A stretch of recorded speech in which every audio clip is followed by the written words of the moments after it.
অত্যন্ত শ্রেষ্ঠ একটা কথা আছে, যদি একটা দরজা বন্ধ হয় তাহলে ঈশ্বর নিজে আমাদের জন্য আরেকটা দরজা খুলে দেন।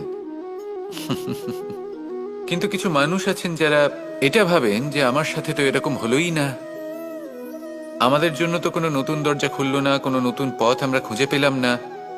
সেই বিষয়ে আমরা চিন্তা করি, দুঃখ পাই যে এরকম কেন হলো।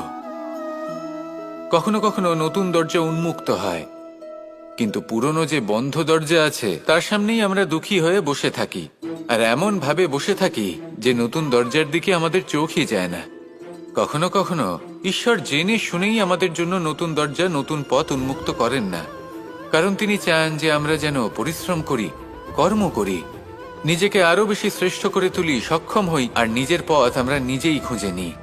কখনো কখনো এমনও হয় যে ঈশ্বর চান যে আমরা যেন সেই পথে চলতে শুরু করে দিই। ভবিষ্যতে গিয়ে ঈশ্বর আমাদের সবকিছুই প্রদান করেন।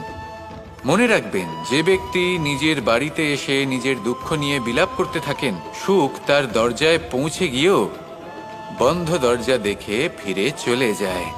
তাই দুঃখ আমাদের সকলের জীবনে আছে, কিন্তু সেই দুঃখকে আঁকড়ে ধরে বসে থাকবেন না, তাহলে আপনি আসন্ন সুখও ভোগ করতে পারবেন না। আসুন আমার সাথে ভালোবেসে বলুন, রাধা রাধা।